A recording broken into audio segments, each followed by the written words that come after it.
Everyone, welcome to my YouTube channel. आज 6 सितंबर 2020 है और आज की इस वीडियो में हम education and job related updates को कवर करने वाले हैं। तो आप लास्ट तक इस वीडियो को जरूर देखें जिससे एक भी अपडेट आपसे मिस ना हो। तो आइए देख लेते हैं। सबसे पहले बात कर लेते हैं ताली और थाली बजाओ अभियान की। हो सकता है आपको ये याद दिला दे, कुछ महीनों पहले ऐसे ही पूरे भारत स्तर पर यानी राष्ट्रीय स्तर पर ताली और थाली बजाई गई थी और कहा गया था कि इससे कोरोना के जो लोग कोरोना वॉरियर्स हैं उनको सांत्वना दी जाएगी और इससे कोरोना भी भाग जाएगा, क्योंकि लोग एक प्रकार की ऊर्जा जनरेट करेंगे जिससे कोरोना वायरस मर जाएगा। लेकिन कोरोना वायरस तो अभी तक मरा नहीं और लगभग 90 से 95 हज़ार केसेज आपको डेली देखने को मिल ही रहे होंगे। तो साथ ही युवाओं ने भी गवर्नमेंट का यही हथियार अपनाया है बेरोजगारी जैसे वायरस को दूर करने के लिए। तो हो सकता है ये खबर आपको न्यूज़ चैनल्स में दिखाई ना दे, हो सकता है आपके यहाँ जो अखबार आ रहा हो उसमें ये सूचनाएं आपको देखने को ना मिले, लेकिन कुछ अखबार हैं जिसमें ये सूचनाएं दिखाई जा रही हैं जहां पर बड़े स्तर पर प्रदर्शन किया गया है। तो ये मामला है बेरोजगारी जैसे दंश को झेलते हुए युवाओं के लिए। जो युवा इतने दिनों से बेरोजगारी झेल रहे हैं उनके लिए काफ़ी आवश्यकता हो जाती है कि गवर्नमेंट को सोती हुई चिर निद्रा जो है उससे कैसे जगाया जाए। तो अपने विरोध को प्रदर्शित करने के लिए इन्हीं अभ्यर्थियों ने बेरोजगार होते हुए रोजगार की मांग करी है और जो भर्तियां लंबित हैं उन पर भी सरकार से जवाब मांगा है। तो सरकार की नींद पता नहीं खुलेगी या नहीं खुलेगी, लेकिन इसका असर जरूर देखने को मिला है। पूरे भारत में ताली और थालियां बजाकर अभ्यर्थियों ने अपने अपने स्तर से इसका विरोध किया है। साथ ही ये भी दिखाया है कि गवर्नमेंट हर मुद्दे को राजनीतिक मोड़ देने को तैयार है, लेकिन रोजगार जैसे मुद्दों पर कोई भी बात करने को तैयार नहीं है। और इसका असर आपको कल शाम तक देखने को मिल ही गया है, जहां पर एसएससी अपने रिजल्ट्स की जो है डेट घोषित कर चुका है। साथ ही पीयूष गोयल जो कि रेल मंत्री हैं कहने को तो, लेकिन रेल मंत्री रहते हुए उन्होंने भर्तियों को 1.5 साल से ज़्यादा का समय हो गया लंबित कर रखा है। तो उन्होंने भी जो परीक्षा है उसकी डेट घोषित कर दी है और एक टेंटेटिव डेट आ गई है जो कि संभावित तिथि है 15 दिसंबर है। तो आप देख सकते हैं इस प्रकार के प्रदर्शन आए दिन अब होंगे और डिजिटल स्ट्राइक का नाम दिया गया है। ट्विटर कैंपेन के माध्यम से अभ्यर्थियों ने इसका विरोध किया है। तो कहीं ना कहीं ये एक तरीके से अच्छी पहल है। लोग अब मन की बात सुन सुनकर ऊब चुके हैं और लोग अब अपनी अभ्यर्थी अपने मन की भड़ास निकाल रहे हैं और सरकार को आईना दिखा रहे हैं। मैंने आपसे पहले भी कहा था कि कोई भी मंत्री हो वो एक बार अपना कमेंट बॉक्स चेक कर ले तो उसको अपनी रेपुटेशन अपनी छवि सब दिखाई दे जाएगा वो कहां पर स्टैंड करते हैं। नेक्स्ट अपडेट है सरकारी पदों पर भर्तियों को लेकर। अभी कुछ दिन पहले लेटर वायरल हुआ था जिसमें लिखा रखा था कि कोरोना वायरस के कारण जहां पर आर्थिक मंदी चल रही है और बहुत ही जीडीपी डाउन हो चुकी है, इस कारण लगभग 1 वर्ष के समय तक लगभग भर्तियां नए पद सृजित नहीं किए जाएंगे। तो इस पर गवर्नमेंट ने अपना स्पष्टीकरण दिया है। तो आइए देख लेते हैं क्या मामला है। यहां दे रखा है वित्त मंत्रालय ने साफ किया है सरकारी पदों के लिए की जाने वाली भर्तियों पर कोई रोक नहीं लगाई गई है। मंत्रालय ने शनिवार को ट्वीट कर कहा है कि SSC, UPSC, railway recruitment board आदि के जरिए भर्तियां पहले की तरह ही होती रहेंगी। ये ट्वीट मंत्रालय के व्यय विभाग की तरफ से 4 सितंबर को जारी किए गए सर्कुलर पर सफाई देने के मकसद से किया गया है। सर्कुलर के बारे में कहा गया है कि वो पदों के निर्माण के लिए आंतरिक प्रक्रिया के संबंधित हैं। यह किसी भी तरह से भर्ती को प्रभावित नहीं करता है। कोरोना के चलते सरकार ने शुक्रवार को सभी मंत्रालयों और विभागों से गैर जरूरी खर्च घटाने को कहा था। यह भी कहा गया था कि परामर्शकों की नियुक्ति समीक्षा हो। तो यह मामला है, अभी एक लेटर वायरल हुआ था जिस पर लिखा था कि लगभग 1 वर्ष तक नए पदों का सृजन नहीं होगा। तो यह तो हो गया स्पष्टीकरण। पता नहीं गवर्नमेंट कौन सी भाषा में लेटर लिखती है और कौन सी भाषा पर टिप्पणी करती है, जिन पर स्पष्टीकरण देने के लिए भी तमाम मंत्री चले आते हैं, तमाम विभागों को मेहनत करनी पड़ती है। साथ ही आपको यह भी पता होगा गवर्नमेंट ने पहले कहा था कि हम निजीकरण के कट्टर विरोधी हैं, हम एक भी चीज को नहीं बिकने देंगे, ना ही प्राइवेट हाथों में जाने देंगे। लेकिन रेलवे का उदाहरण आपके सामने है, किस तरह से रेलवे का निजीकरण किया जा रहा है और सरकारी पदों का लोप किया जा रहा है। साथ ही आपको बताते चलें कि जिस तरीके से आज की डेट में बेरोजगारी चरम पर है, ऐसी स्थिति में प्राइवेटाइजेशन होने के बाद जो अभ्यर्थी 4 से 5 वर्षों तक सरकारी पदों के लिए भर्ती की तैयारियां करते हैं, ऐसे लड़कों के लिए, ऐसे अभ्यर्थियों के लिए काफी ज्यादा दिक्कतों का सामना देखने को मिल सकता है। तो गवर्नमेंट कहती कुछ है। गवर्नमेंट ने कहा था 21 दिन का आप हमें सहयोग कर दीजिए, लॉकडाउन लगाएंगे और हम कोरोना से मुक्त हो जाएंगे, अन्यथा महाभारत के युद्ध की तरह सब तबाह हो जाएगा। तो तबाही आपके सामने है। गवर्नमेंट सिर्फ और सिर्फ केवल जुमलेबाजी करने में यकीन रखती है और अखबारों के माध्यम से आपको देखने को मिल ही जाता होगा। कभी 20 लाख रोजगार आपको दे दिए जाते हैं, कभी 2 लाख दे दिए जाते हैं और कभी 1 करोड़ रोजगार की बात की जाती है ड्यूरिंग लॉकडाउन पीरियड। आप ही लोग हैं, आप ही लोगों को हो सकता है रोजगार मिल गया हो उन 20 लाख लोगों में से, तो आप मुझे जरूर बताइएगा। तो ये हो गई सरकारी पदों के विश्लेषण के बारे में। गवर्नमेंट दिखावा कुछ करती है और उसके बैकग्राउंड में कुछ और ही चल रहा होता है। नेक्स्ट अपडेट है रेलवे रिक्रूटमेंट बोर्ड के बारे में। जैसा कि मैंने आपको बताया, ताली और थाली बजाकर गवर्नमेंट को आईना दिखाने वाले अभ्यर्थी कहीं ना कहीं अपने जो प्रयास है उसमें कामयाब होते दिखाई दे रहे हैं और आरआरबी ने अपनी एनटीपीसी और अन्य परीक्षाएं जो थी उसकी परीक्षा तिथि भी घोषित कर दी है। यहां दे रखा है रेलवे में 1,40,000 से ज्यादा रिक्त पदों को भरने के लिए 15 दिसंबर के बाद परीक्षा आयोजित कराएगा। रेल बोर्ड अध्यक्ष विनोद कुमार यादव ने कहा है कि इनके लिए कंप्यूटर आधारित टेस्ट सीबीटी आयोजित किया जाएगा। इन पदों के लिए 2,40,00,000 से अधिक लोगों ने आवेदन किए थे। विनोद कुमार यादव ने कहा कि रेलवे के जिन पदों के लिए पूर्व में चयन हो चुका है उनको उचित समय पर प्रशिक्षण के लिए बुलाया जाएगा। उन्होंने साफ किया कि किसी भी चयनित उम्मीदवार को नौकरी से वंचित नहीं किया जाएगा। शनिवार को संवाददाता सम्मेलन में यादव ने कहा कि रेल बोर्ड में 3 श्रेणियों में 1,40,640 पदों के लिए आवेदन पत्र मांगे गए थे। इनमें 35,208 एनटीपीसी तथा ऑफिस क्लर्क, कॉमर्शियल क्लर्क आदि के 1663 आइसोलेटेड एंड मिनिस्ट्रियल जैसे स्टेनो टीचर आदि के लगभग 1,03,769 लेवल 1 ही रिक्तियां जिनमें ट्रैक मेंटेनेंस आदि के पद थे। तो आप देख सकते हैं गवर्नमेंट को पूरी तरह से अभ्यर्थियों ने घेर लिया है और आखिरकार इस घेराव के बाद गवर्नमेंट को सरेंडर करना पड़ा है और इनकी परीक्षा तिथि घोषित करनी पड़ी है। चाहे यादव जी कुछ भी कहते रहे कि योग्य अभ्यर्थियों को समय पर चयनित किया जाएगा, प्रशिक्षण दिया जाएगा, लेकिन यह उचित समय शायद ये नहीं जानते हैं। पिछले 1.5 से 3 और 5 वर्षों तक का लंबित समय है। मानसिक प्रताड़ना को यादव जी नहीं समझ सकते हैं और ना ही रेलवे रिक्रूटमेंट बोर्ड समझ सकता है। वहीं उत्तर प्रदेश की योग्यतम अगर जो सरकार की बात की जाए, जो कि अपने आप में ढिंडोरा पीटती है कि हम योग्यतम सरकार हैं, तो ऐसी योग्यतम सरकार जहां पर 5 से 6 वर्षों से भर्तियां लंबित पड़ी हुई हैं, वहीं 2 वर्ष से ऊपर का समय है। मामला हाई कोर्ट और सुप्रीम कोर्ट की दहलीज पर बार बार ठोकर में खाता हुआ नीचे गिरता हुआ आता है। अभ्यर्थी बस बेचारे बनकर इसी राह तकते रहते हैं कि कब नियुक्ति मिलेगी और नियुक्ति फाइनल लिस्ट में सेलेक्ट होने के बावजूद भर्तियां 1.5 वर्ष से अधिक लटकी हुई हैं। हाँ, मैं बात कर रहा हूं 69,000 सहायक अध्यापक शिक्षक भर्ती की।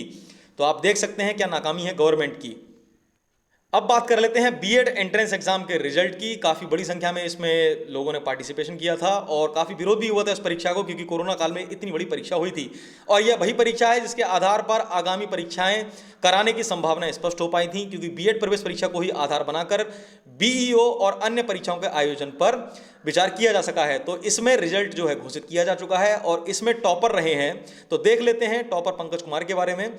लखनऊ विश्वविद्यालय ने शनिवार को संयुक्त प्रवेश परीक्षा बीएड 2020 का परिणाम जारी कर दिया है। सीतापुर के पंकज कुमार ने शानदार प्रदर्शन करते हुए टॉप किया है। 299.333 अंकों के साथ वह प्रदेश में पहले स्थान पर रहे। वहीं सीतामढ़ी बिहार के अजय कुमार ने 295 अंकों के साथ दूसरे स्थान पर रहे हैं। राज्य समन्वयक उत्तर प्रदेश संयुक्त प्रवेश परीक्षा बीएड 2020 के चेयरमैन व लखनऊ विश्वविद्यालय कुलपति प्रोफेसर आलोक कुमार राय ने रिजल्ट घोषित करते हुए बताया कि परिणाम लखनऊ विश्वविद्यालय की ऑफिशियल वेबसाइट LKOUNIV.AC.in पर अपलोड कर दिया गया है। उन्होंने बताया कि कोरोना महामारी के चलते परीक्षा का आयोजन एक बहुत बड़ी चुनौती थी। कोरोना संक्रमण के बीच सुरक्षित तरीके से प्रदेश के 73 जनपदों में परीक्षा कराई गई है। तो यह पंकज कुमार टॉपर, इनको काफी बधाई हो और अन्य उत्तीर्ण अभ्यर्थियों को भी बहुत बहुत बधाई।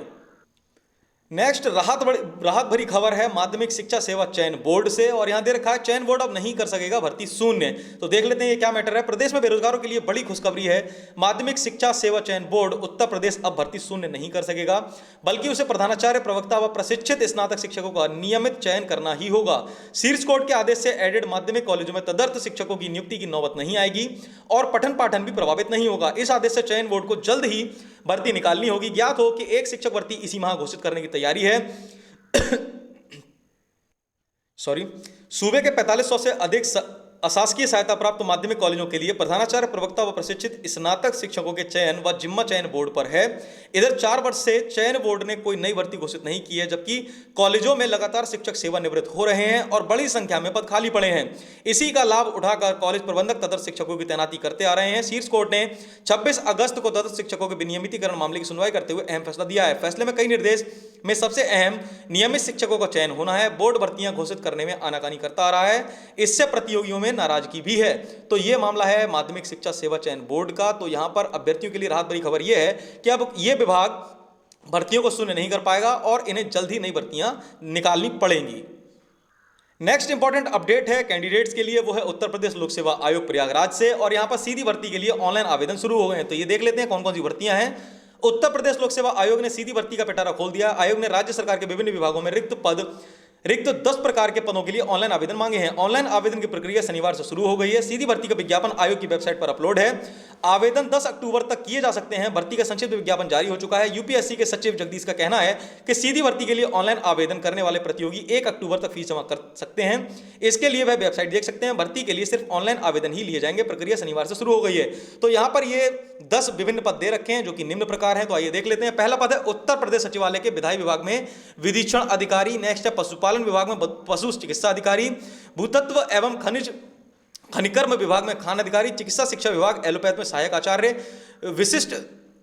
विशिष्टता और चिकित्सा शिक्षा विभाग एलोपैथ में प्रधानाचार्य, कर्मचारी राज्य बीमा आयोग में चिकित्सा अधिकारी एलोपैथ, और साथ ही सार्वजनिक उद्यम ब्यूरो में संयुक्त निदेशक और उपनिदेशक, नगर एवं ग्राम नियोजन में विभाग में अभियंता, जिला पंचायत व अन्य। तो यहाँ पर यूपीएससी ने डायरेक्ट रिक्रूटमेंट के एप्लीकेशन स्टार्ट कर दिए हैं और जो संबंधित अभ्यर्थी हैं इस पर जाकर डिटेल्स पढ़ सकते हैं ऑफिशियल वेबसाइट पर और अप्लाई कर सकते हैं। नेक्स्ट अपडेट है, शिक्षक दिवस के अवसर पर 47 शिक्षकों को सम्मानित किया गया है। आपको फ्रेम में ये सम्मान जरूर दिखाई दे रहा हो, लेकिन मुझे बिहाइंड द फ्रेम केवल और केवल शिक्षकों का शोषण दिखाई दे रहा है और जो भावी शिक्षक हैं उनके लिए केवल और केवल गवर्नमेंट शोषण का काम कर रही है। यहां दे रखा है, राष्ट्रपति रामनाथ कोविंद ने शनिवार शिक्षक दिवस के मौके पर 47 शिक्षकों को राष्ट्रीय शिक्षक पुरस्कार से सम्मानित किया। पुरस्कार पाने वालों में उत्तर दिल्ली नगर निगम के शिक्षक सुरेंद्र सिंह और दिल्ली के निजी स्कूल में अनोखा वैश्विक नागरिकता पाठ्यक्रम शुरू करने वाली प्राचार्य ज्योति अरोड़ा भी शामिल हैं। राष्ट्रपति ने सुबह 11 बजे वीडियो कॉन्फ्रेंसिंग के जरिए इन शिक्षकों को सम्मानित किया। इनमें 2 शिक्षक दिव्यांग श्रेणी के हैं। इनमें अहमदाबाद के नेत्रहीन स्कूल की शिक्षिका जोशी सुधा गौतम भाई और बिहार के बेगूसराय के दृष्टिहीन शिक्षक संत कुमार साहनी हैं। ये शिक्षक 36 राज्यों और केंद्र शासित क्षेत्रों के अलावा 7 संगठनों के भी हैं। इसमें केंद्रीय विद्यालय, जवाहर नवोदय विद्यालय, केंद्रीय माध्यमिक शिक्षा बोर्ड, एटॉमिक शिक्षा सोसाइटी आदि के भी शिक्षक शामिल हैं। तो एक तरफ गवर्नमेंट शिक्षकों को सम्मानित करके वाहवाही बटोर रही है, सुर्खियों में आ रही है, लेकिन बिहाइंड द सीन यही है कि प्रदेश, अगर उत्तर प्रदेश की बात की जाए तो यहाँ पर टीजीटी, पीजीटी जैसी भर्तियां और प्राइमरी टीचर जैसी भर्तियां सालों से लंबित पड़ी हुई हैं और किसी गवर्नमेंट, चाहे वो पक्ष हो सरकार के या फिर विपक्ष हो, किसी को कोई फर्क नहीं पड़ता है कि किस प्रकार से मानसिक प्रताड़ित हो रहे हैं अभ्यर्थी। तो इस प्रकार का दिखावा बंद करना चाहिए। अगर मैं बात करूं सिर्फ शिक्षा मंत्री जी सतीश चंद्र द्विवेदी की, तो इनको तो अंतर्राष्ट्रीय बधाई बांटो मंत्री घोषित कर देना चाहिए। इनको सिर्फ और सिर्फ बधाइयां बांटनी आती हैं। आप इनसे भर्तियों से संबंधित एक प्रश्न कर लीजिए तो ये डायरेक्ट आपको चेतावनी देंगे कि मैं आपको ब्लॉक कर दूंगा, ये कर दूंगा, वो कर दूंगा। तो आपको जब ब्लॉक ही करना है श्रीमान, तो आप क्यों सोशल मीडिया के माध्यम से आके हमको संबोधित करते हैं? क्या हम आपको बुलाते हैं? तो अगर आप इस तरीके से सवालों के जवाब नहीं दे सकते हैं तो आपको सोशल मीडिया से बायकॉट कर लेना चाहिए। तो ये हो गई आज 6 सितंबर 2020 की education and job related updates. I hope आपको ये हेल्पफुल रही होंगी। ऐसी ही daily education and job related updates के लिए आप हमारे यूट्यूब चैनल रविंद्र ब्लॉग को सब्सक्राइब जरूर कर लीजिए। साथ ही पास वाले बेल आइकन को जरूर प्रेस कर लीजिए, जिससे सभी लेटेस्ट वीडियोस की नोटिफिकेशंस आप तक तुरंत पहुंच सकें। मैं डेली न्यूज़ अपडेट करता रहता हूं, साथ ही करंट इश्यूज या फिर ऐसे टॉपिक्स जो आपसे एजुकेशन रिलेटेड हों उस पर भी वीडियो बनाता रहता हूं। तो आप इस वीडियो को लाइक जरूर कर दिया करिए और आपको किस टॉपिक पर वीडियो चाहिए ये आप मुझे कमेंट बॉक्स में जरूर बताइए, जिससे मुझे भी मनोबल बढ़े और मैं आगे ऐसी ही वीडियोस आपके लिए प्रोवाइड करता रहूं। साथ ही आप हमें अदर सोशल मीडिया प्लेटफॉर्म जैसे फेसबुक, इंस्टाग्राम और ट्विटर पर भी फॉलो कर सकते हैं, जहां मैं मोटिवेशनल और करंट इश्यूज पर अपडेट देता रहता हूं। साथ ही आप हमारे टेलीग्राम ग्रुप को भी ज्वाइन कर सकते हैं, जहां पर आपको डेफिनेटली हेल्पफुल अपडेट्स मिलती रहेंगी। तो ये हो गया आज का video. Thanks for joining with us. मिलते हैं आपसे नेक्स्ट वीडियो में।